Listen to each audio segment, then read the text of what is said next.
Good morning students. आज हम लोग क्लास 9th की हिंदी के इस पार्ट में रीढ़ की हड्डी नामक चैप्टर के उसके अगले भाग का अध्ययन करेंगे।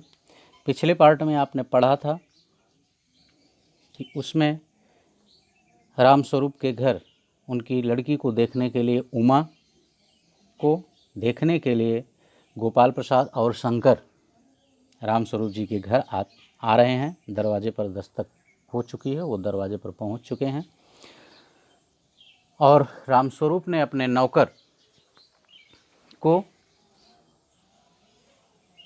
मलाई लाने के लिए बाहर भेज दिया है, ठीक ना, पिछले दरवाजे से।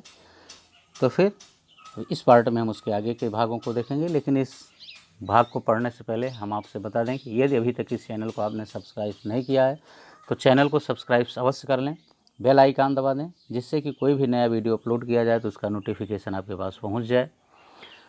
वीडियो को अधिक से अधिक लाइक और शेयर करें और कमेंट करके हमें भी यह ज़रूर बताएं कि ये वीडियो आपको कैसा लगा। तो आइए हम देखते हैं उसके आगे के भाग को। दरवाजे पर दस्तक होने के बाद रामस्वरूप दरवाज़ा खोलते हैं तो गोपाल प्रसाद और उनके लड़के शंकर अंदर प्रवेश करते हैं।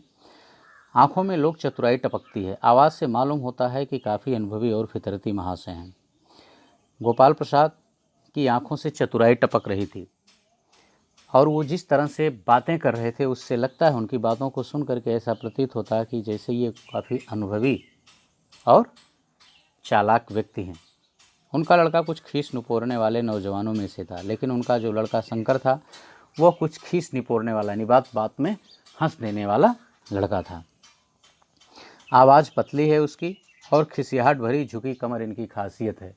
और उसकी आवाज़ कुछ पतली है, मोटी नहीं है। जैसे कि पुरुषों की आवाज़ कुछ भारी होती है, गंभीर होती है, लेकिन शंकर की जो आवाज़ है वो काफ़ी पतली है, ठीक ना। और उसकी कमर जो है वह झुकी हुई है, कमर से वो हल्का सा टेढ़ा है। रामस्वरूप अपने दोनों हाथ मलते हुए, हाँ इधर तशरीफ़ लाइए इधर। रामस्वरूप अपना दोनों हाथ रगड़ते हुए, क्योंकि कुछ लोगों की आदत होती है कि कुछ लोग हाथ मलते हैं, कुछ लोग नाखून काटते हैं, ठीक ना। कुछ लोग अगर कहीं बैठे हुए हैं तो घास वगैरह नोचने लगते हैं, तो ये कुछ लोगों की आदतें होती हैं। उसी आदत के तहत रामस्वरूप जी अपना हाथ रगड़ते हुए, मलते हुए कह रहे हैं, इधर आइए, इधर आइए, इधर बैठिए, इधर।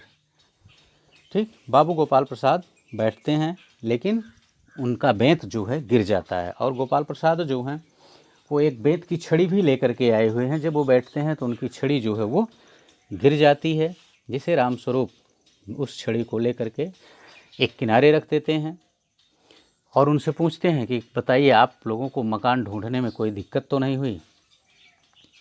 गोपाल प्रसाद खंखारते हैं और उसके बाद कहते हैं कि नहीं, तागे वाला जो था वो जानकार आदमी था, यानी वो आपका मकान जानता था, और फिर ना भी जानता होता तो कोई बात नहीं होती, क्योंकि मुझे तो आपके घर तक आना था, इसलिए हमें रास्ता मिलता क्यों ना, अर्थात मैं हर हाल में रास्ता ढूंढ ही लेता।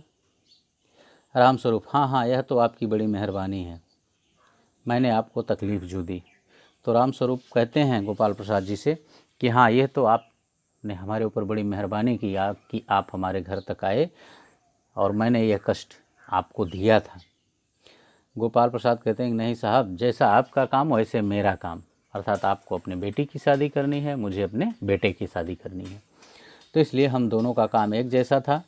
आखिर लड़के की शादी तो करनी ही थी, इसलिए हमें लड़की के घर तो जाना ही जाना था, इसलिए इसमें कोई परेशानी की बात नहीं है। रामस्वरूप, हाँ यह लीजिए, आप तो मुझे कांटों में घसीटने लगे। रामस्वरूप कहते हैं, करे ये लीजिए, आपने तो सारी जिम्मेदारी मेरे ही ऊपर सौंप दी, अर्थात मुझे ही आप कृतज्ञ कर रहे हैं। हम तो आपके सेवक हैं।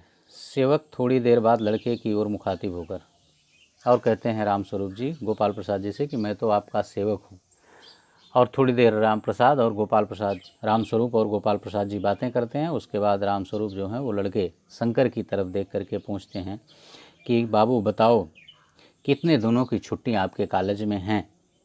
शंकर कहता है कि जी कॉलेज की छुट्टियां तो नहीं हैं, लेकिन मैं वीक एंड में ही, अर्थात कॉलेज के बीच में ही चला आया हूं, जबकि कॉलेज चल रहा है।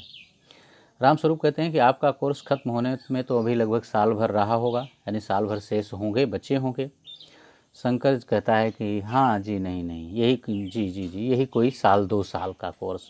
रामस्वरूप कहते हैं साल 2 साल। शंकर हाँ जी, 1 आध साल का मार्जिन रखता हूँ, यानी अगर कहीं कुछ इधर उधर हो जाए तो मैं 1 आध साल का मार्जिन रखता हूँ। अब वो चाहे बीमारी के कारण अथवा फेल आदि होने के कारण यदि कुछ हो तो मैं 1 साल का मार्जिन रखता हूँ। गोपाल प्रसाद, तो उसके पिता, शंकर के पिता गोपाल प्रसाद कहते हैं कि सर बात ऐसी है कि यह शंकर 1 साल बीमार हो गया था और इन नौजवानों को आजकल पता नहीं क्या हो गया है कि इनकी युवा अवस्था में इन्हें सारी बीमारियां होती हैं। कहाँ एक हमारा ज़माना था कि हम लोग स्कूल से आकर के दर्जनों कचौड़ियाँ खा जाया करते थे और फिर जब खाना खाने के लिए बैठते थे तो हमारी भूख ज्यों की त्यों बनी रहती थी, अर्थात भूख पर कोई असर नहीं होता था। तो रामस्वरूप कहते हैं हाँ, उस समय ज़माने में तो कचौड़ियाँ भी 1 पैसे की 2 कचौड़ियाँ मिला करती थी, अर्थात काफ़ी सस्ती का ज़माना था। गोपाल प्रसाद कहते हैं हाँ जनाब, हाल यह था कि 4 पैसे में ढेर सारी बलाई। गोपाल प्रसाद कहते हैं कि हाँ जनाब, 4 पैसे ले लीजिए तो आपको ढेर सारी मिठाइयाँ मिल जाती थीं और हम अकेले ही उस समय 2 पैसे की मिठाई हजम करने की, अर्थात खा करके पचा कर लेने की शक्ति रखते थे। और लेकिन जबकि उस समय स्कूल में कोई खेल वगैरह भी बच्चों को नहीं खिलाए जाते थे, लेकिन अब उस समय तो वॉलीबॉल, टेनिस, बैडमिंटन इसको कोई जानता ही नहीं था। हाँ, कुछ बच्चे जो होते थे कभी कभार हॉकी या क्रिकेट खेल लिया करते थे, लेकिन उस समय किसी लड़के को देख करके कोई यह नहीं कह सकता था कि यह लड़का कमज़ोर है। यह बात करके दोनों, रामस्वरूप और गोपाल प्रसाद दोनों हंसते हैं। गोपाल प्रसाद जोशीली आवाज़ में, और पढ़ाई का यह हाल था कि एक बार कुर्सी पर बैठे कि 12 घंटे की सीटिंग हो गई।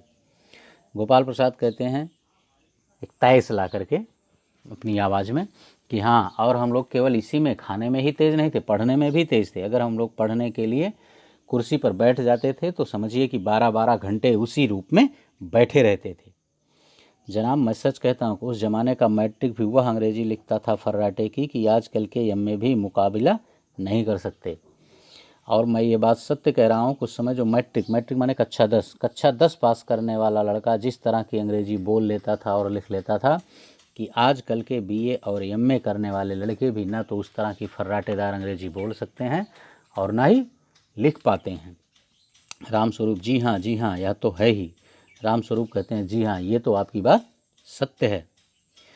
गोपाल प्रसाद, माफ़ कीजिएगा बाबू रामस्वरूप, उस ज़माने की जब याद आती है तो अपने को जब्त करना मुश्किल हो जाता है। और गोपाल प्रसाद रामस्वरूप से कहते हैं कि सर मैं सत्य कह रहा हूँ, जब हमें अपने बचपन की याद आती है तो हम अपने आप को हजम नहीं कर पाते, अर्थात ये सोचना बड़ा मुश्किल हो जाता है कि कहाँ एक आज का ज़माना और कहाँ एक उस समय का ज़माना था।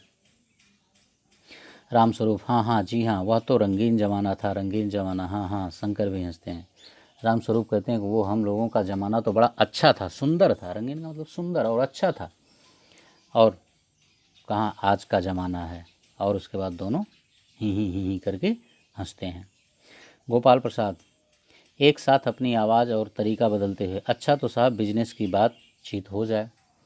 और अचानक गोपाल प्रसाद अपने तरीके को और आवाज़ को बदल करके कहते हैं कि सर अब तो हमारी काफ़ी बातें हो गई हैं, आइए अब हम कुछ बिजनेस की बातें कर लेते हैं, अर्थात जिस काम के लिए हम आए हैं वो बातें, वो काम की कुछ बातें हो जाएं।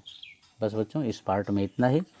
इसके अगले भाग को अगले पार्ट में लेकर के हम पुनः आपके समक्ष उपस्थित होंगे। Okay, thank you.